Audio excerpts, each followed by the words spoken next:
Boss, police को मालूम चल गया, पुलिस आ रही है। तू चिंता मत ले।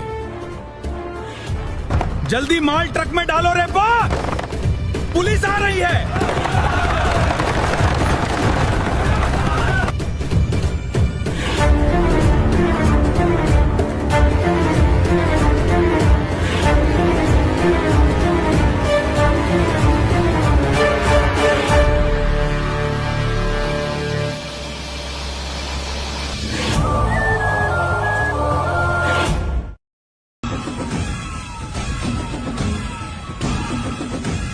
Open up!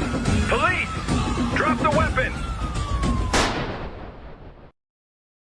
2021 में जब पुष्पा फिल्म सिनेमा हॉल्स में रिलीज हुई, पूरे देश ने पहली बार देखा था कि लाल चंदन की दुनिया कैसी होती है। वही लाल चंदन जिसकी कीमत अंतरराष्ट्रीय बाजार में लाखों रुपए प्रति किलो तक पहुंच जाती है। लेकिन आपको पता नहीं होगा जंगल के अंधेरों में कैसे पेड़ काटे जाते हैं, कैसे ट्रकों में छुपाकर माल निकाला जाता है, कैसे एक छोटा आदमी एक बड़े नेटवर्क का हिस्सा बनता है, जिसे आप पुष्पा फिल्म में देखकर एंजॉय कर रहे थे। किसी ने ये नहीं सोचा कि जो वे स्क्रीन पर देख रहे हैं वो आंध्र प्रदेश के शेषाचलम जंगल में आज भी रोज होता है। 14 नवंबर 2019 रात के 1:47 हैदराबाद 22वीं मंजिल पर एक आदमी का फोन बजा। उसने उठाया, दूसरी तरफ से सिर्फ इतना आया, सब क्लियर है, रास्ता साफ है। उसने फोन रख दिया जैसे ये खबर नहीं, रूटीन थी, क्योंकि उस रात शेषाचलम जंगल से 23 ट्रक एक साथ निकल चुकी थी। हर ट्रक के ऊपर सब्जियों के टोकरों की परत और नीचे लाल चंदन के भारी के किनारे से शुरू हुआ वो काफिला आंध्र की सीधी सड़कों पर था और कोई भी उन्हें रोकने वाला नहीं था। जो रोकने वाले थे उनकी जेब पहले से भरी हुई थी। उसका नाम था रावाल नायडू, कागजों पर हैदराबाद का बड़ा बिल्डर, लेकिन शेषाचलम के जंगल में उसका नाम सुनकर लोग सांस रोकने लगते थे। 15 साल पहले वो खुद उन्हीं जंगलों में भूखा घूमता था। आज सिर्फ एक कॉल से पूरा नेटवर्क एक साथ हिल उठता है और आज तक किसी की इतनी हिम्मत नहीं हुई थी कि उसके सामने आकर खड़ा हो सके। लेकिन उस रात दिल्ली में एक आदमी की फाइल में पहली बार ये नाम आया था और वो आदमी एक बार निशाना तय कर ले तो छोड़ता नहीं। वो है अजीत कुमार डोभाल। रावल नायडू का नेटवर्क सिर्फ जंगल तक नहीं था, वो एक ऐसी जंजीर थी जो शेषाचलम के जंगल से शुरू होकर दुबई तक जाती थी। हर कड़ी में एक अलग चेहरा था, कोई फॉरेस्ट ऑफिसर, कोई बॉर्डर पर बैठा सिपाही, कोई पोर्ट का अधिकारी। माल ट्रक में लगता था, बॉर्डर पर एक लिफाफा बदलता था और ट्रक बिना रुके निकल जाती थी। जो रोकने वाले थे वो सबसे पहले बिक चुके थे। चेन्नई पोर्ट पर उसी रात ट्रक नंबर CXDU 4471 में ऑफिशियली मार्बल टाइल्स थी। कस्टम ऑफिसर ने कागज देखा, हाथ मिलाया और जाने दिया। वो हाथ मिलाना 50,000 में हुआ था। फिर जहाज चला दुबई की तरफ और रावल के फोन पर सिर्फ इतना आया, शिपमेंट क्लियर्ड। 1 टन लाल चंदन 4 करोड़ रुपए, और ये रोज हो रहा था। दिल्ली में अजीत डोभाल 3 दिन से एक ही फाइल देख रहा था। रॉ का स्पेशल इंटेलिजेंस डायरेक्टर, जिसने पाकिस्तान में घुसकर ऑपरेशन किए थे, वो आज एक ऐसे नेटवर्क के सामने था जो सिस्टम के अंदर तक धंसा हुआ था। फाइल में लिखा था अनुमानित नेटवर्क 400 करोड़। उसने फाइल बंद की और सिर्फ इतना कहा, इस बार पूरा नेटवर्क। लेकिन जो अजीत डोभाल को अभी नहीं पता था, रावल के नेटवर्क में एक चेहरा ऐसा भी था जिस पर उसे सबसे ज्यादा भरोसा था। अजीत डोभाल को पता था कि रावल नायडू तक पहुंचना आसान नहीं था। वो आदमी कभी सामने नहीं आता था, कभी खुद फैसला नहीं लेता दिखता था। हर काम किसी और के जरिए होता था। 400 करोड़ का नेटवर्क और ऊपर से एक भी सबूत नहीं। 15 साल में पुलिस एक बार भी उसके करीब नहीं पहुंची थी। इसका मतलब साफ था, नेटवर्क के अंदर कोई बहुत बड़ा हाथ था। इसके बाद सर डोभाल ने एक फैसला किया, अंदर से तोड़ो। उसकी टीम का सबसे शार्प ऑफिसर था अर्जुन नायर, 6 साल अंडर कवर ऑपरेशन का तजुर्बा। सर डोभाल ने फाइल उसके सामने रखी और सिर्फ इतना कहा, शेषाचलम के जंगल में एक मजदूर बनकर जाओ और अंदर तक पहुंचो। अर्जुन ने फाइल देखी और कहा, कब निकलना है? 3 हफ्ते बाद चित्तूर जिला का एक छोटा सा गांव के एक चाय के ढाबे पर उसकी मुलाकात हुई मुरुगन से। मुरुगन रावल के पूरे ऑपरेशन का फील्ड हेड तमिलनाडु से आया था। इस इलाके में हर मजदूर उसके नाम से कांपता था। उसने अर्जुन को ऊपर से नीचे तक देखा। जंगल का काम है, रात को पैसे मिलेंगे। अर्जुन ने सिर झुकाया और कहा, कब चलना है? मुरुगन मुस्कुराया और अर्जुन जानता था कि वो अभी उस जाल के सबसे करीब पहुंच गया था जिसे तोड़ने आया था। उस रात अर्जुन पहली बार जंगल के अंदर गया था। मुरुगन के साथ 50 और मजदूर थे। कोई बात नहीं, नहीं, कोई सवाल नहीं, बस चलते रहो। जंगल इतना घना था कि आगे चलने वाले आदमी का सिर्फ पैरों की आहट सुनाई देती थी। 2 घंटे चलने के बाद वो एक जगह रुके और अर्जुन ने जो देखा उसे देखकर उसकी सांस रुक गई। सामने 50 से ज्यादा लाल चंदन के पेड़ खड़े थे और मुरुगन ने सिर्फ इतना कहा, शुरू करो। फिर क्या कुल्हाड़ियां चलने लगी, एक के बाद एक पेड़ गिरते गए। अर्जुन भी चलाता रहा, हाथ दर्द कर रहे थे, पसीना बह रहा था, लेकिन रुकना नहीं था, क्योंकि जो रुकता था मुरुगन उसकी तरफ ऐसे देखता था जैसे वो इंसान नहीं,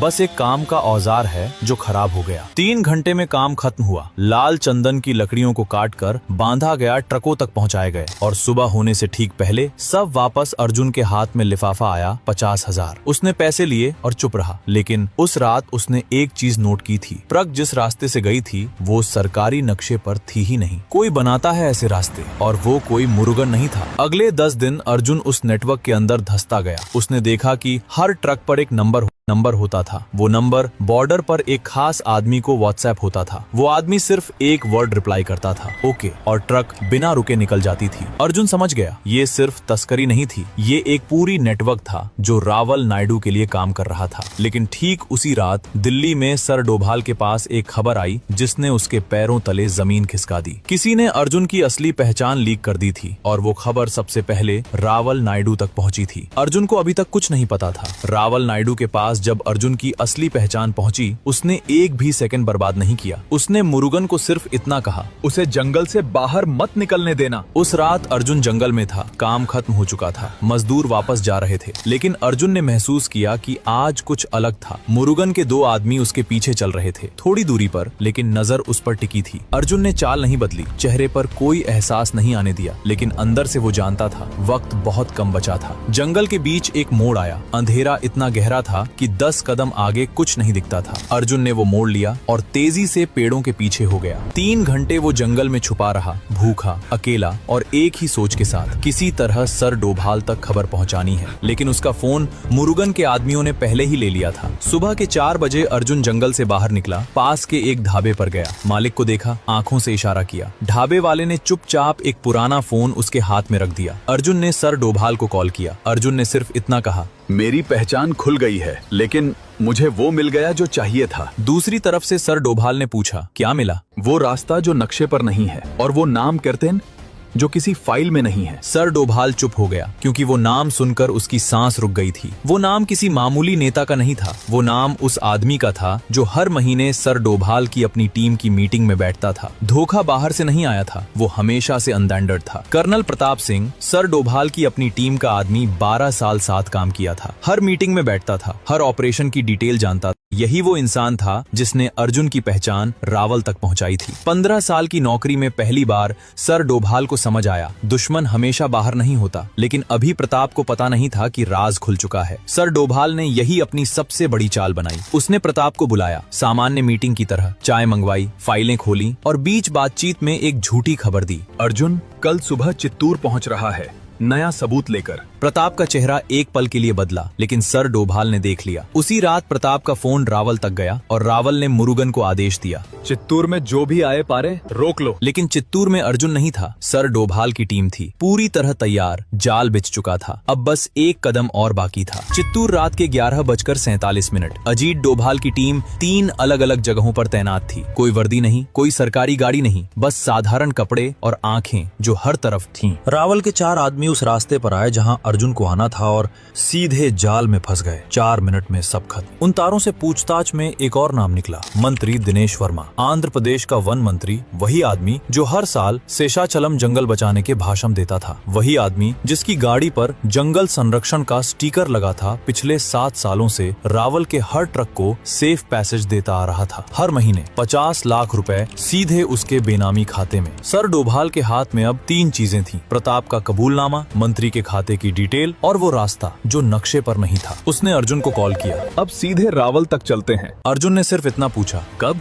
फिर उसने कहा कल रात। लेकिन कल रात तक रावल नायडू को सब पता चल चुका था। रावल नायडू को जब पता चला कि प्रताप पकड़ा गया, उसने एक भी सेकंड नहीं गवाया। उसने अपना हैदराबाद वाला दफ्तर उसी रात खाली करवा दिया। सारी फाइलें जलाई गईं, 3 बेनामी खाते बंद हुए और मुरुगन को एक ही आदेश मिला, शेषाचलम का आखिरी कंसाइनमेंट आज रात निकालो। ये रावल की सबसे बड़ी गलती थी। घबराहट में लिया गया फैसला और वो जानता भी नहीं था। उसी रात जब मुरुगन के 15 ट्रक जंगल से निकले, अजीत डोभाल की टीम 3 अलग चेक पॉइंट पर पहले से तैनात थी। नेशनल हाईवे 40 पर पहली ट्रक रोकी गई। ड्राइवर ने भागने की कोशिश की, लेकिन उसकी टीम ने उसे पकड़ लिया। दूसरी ट्रक ने रास्ता बदला, सीधे दूसरी टीम के सामने जा निकली। देखते देखते 15 में से 13 ट्रकें पकड़ी गईं। उस एक रात में 120 करोड़ का माल जब्त हुआ, लेकिन रावल नायडू अभी भी पकड़ से बाहर था। सर डोभाल जानता था कि रावल अब हैदराबाद में नहीं था, वो निकल चुका है, लेकिन कहां ये किसी को नहीं पता था। तभी अर्जुन का मैसेज आया, वो चेन्नई पोर्ट की तरफ जा रहा है, आखिरी शिपमेंट खुद क्लियर करने। सर डोभाल ने घड़ी देखी, जहाज सुबह 6 बजे रवाना होना था और अभी रात के 3 बज रहे थे। चेन्नई पोर्ट सुबह के 4:22। सर डोभाल की टीम चेन्नई की तरफ 180 की स्पीड से जा रही थी। रावलू उस जहाज पर था जो सुबह 6 बजे दुबई रवाना होना था। अगर वो जहाज निकल गया तो रावल हमेशा के लिए पहुंच से बाहर हो जाता। पोर्ट पर रावल एक साधारण बिजनेसमैन की तरह दिख रहा था। कस्टम काउंटर पर उसने अपना पासपोर्ट रखा। अधिकारी ने देखा, स्टैंप लगाया और जाने दिया। 15 साल में यही उसकी सबसे बड़ी ताकत रही थी। वो हमेशा सबसे सामान्य इंसान लगता था, लेकिन गेट नंबर 7 पर जैसे ही रावल आगे बढ़ा, सामने अर्जुन खड़ा था। रावल ने एक पल में सब समझ लिया। पीछे मुड़ा, सर डोभाल की टीम वहां थी। दाईं तरफ गया, 2 अधिकारी खड़े थे, बाईं तरफ 3 और। 15 साल में पहली बार रावल नायडू चारों तरफ से घिरा था। उसने ब्रीफकेस नीचे रखा, धीरे धीरे पीछे मुड़ा और सर डोभाल की आंखों में देखकर बोला, तुमने अच्छा खेला। सर डोभाल ने जवाब नहीं दिया, सिर्फ हथकड़ी उसकी कलाई पर लगा दी। लेकिन असली खेल अभी बाकी था, क्योंकि रावल नायडू के वकील ने हाई कोर्ट में निवेदन दायर की थी। गिरफ्तारी गैर कानूनी है, सबूत कमजोर हैं और मेरे मुवक्किल को तुरंत रिहा किया जाए। अगले 2 घंटे में सुनवाई होनी थी। सर डोभाल जानता था कि अगर रावल जमानत पर बाहर निकला तो सारे सबूत रात भर में गायब हो जाएंगे, गवाह पलट जाएंगे और ये पूरा ऑपरेशन बर्बाद हो जाएगा। उसके पास सिर्फ एक रास्ता था, कोर्ट से पहले सबूत इतने मजबूत करो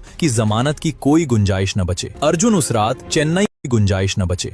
रात चेन्नई पोर्ट के उस कंटेनर तक पहुंचा जो अभी तक रवाना नहीं हुआ था। कंटेनर खुला, अंदर लाल चंदन के भारी लकड़ी, लेकिन उनके बीच एक और चीज थी, एक लैपटॉप। उसमें पिछले 7 सालों की पूरी डील्स थीं, हर ट्रांजैक्शन, हर नाम, हर तारीख, मंत्री दिनेश वर्मा से लेकर प्रताप सिंह तक, सब कुछ। रावल इतना कॉन्फिडेंट था कि उसने सबूत मिटाने की तकलीफ भी नहीं उठाई थी। वो लैपटॉप कोर्ट पहुंचा। सुनवाई से ठीक 22 मिनट पहले जज ने फाइल देखी, वकील की याचिका खारिज हुई और रावल नायडू की जमानत नामंजूर। लेकिन कोर्ट से बाहर निकलते वक्त सर डोभाल के फोन पर एक मैसेज आया, जिसे पढ़कर परेशान हो गया। मैसेज सिर्फ इतना था, मुरुगन देश छोड़ चुका है। मुरुगन वो इंसान था जिसने 15 साल तक पूरे ऑपरेशन को जमीन पर चलाया था। हर मजदूर उसे जानता था, हर रूट उसने बनाया था और हर ट्रक उसकी नजरों के सामने से गुजरी थी। रावल के बिना भी मुरुगन अकेले पूरा नेटवर्क दोबारा खड़ा कर सकता था और ये बात सर डोभाल बहुत अच्छी तरह जानता था। इंटेलिजेंस रिपोर्ट आई, मुरुगन श्रीलंका के रास्ते दुबई जाने की कोशिश में था। सर डोभाल ने तुरंत इंटरपोल को अलर्ट भेजा, श्रीलंका के अधिकारियों को सूचित किया और अर्जुन को कोलंबो रवाना किया। अगले 3 घंटे में कोलंबो एयरपोर्ट पर मुरुगन दुबई की फ्लाइट का इंतजार कर रहा था। साधारण कपड़े, नकली पासपोर्ट और एक बिल्कुल शांत चेहरा। लेकिन गेट पर अर्जुन खड़ा था। मुरुगन ने अर्जुन को देखा और उसके चेहरे पर पहली बार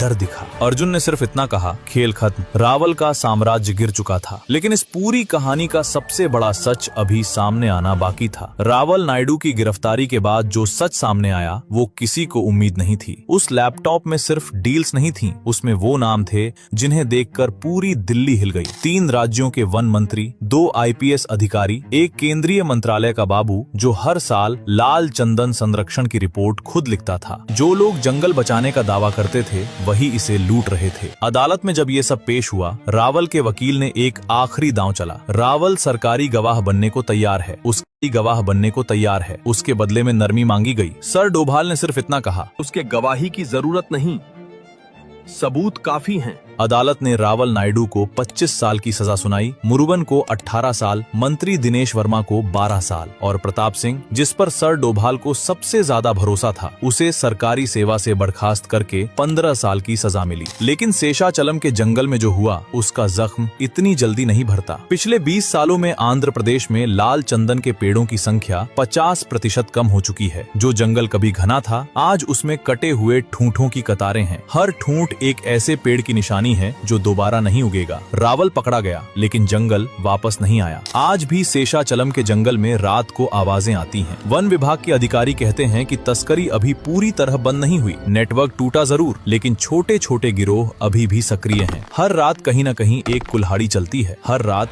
कहीं न कहीं एक ट्रक अंधेरे में निकलती है, क्योंकि जब तक मांग है तब तक ये खेल चलता रहेगा। और मांग आज भी उतनी ही है जितनी पहले दिन थी।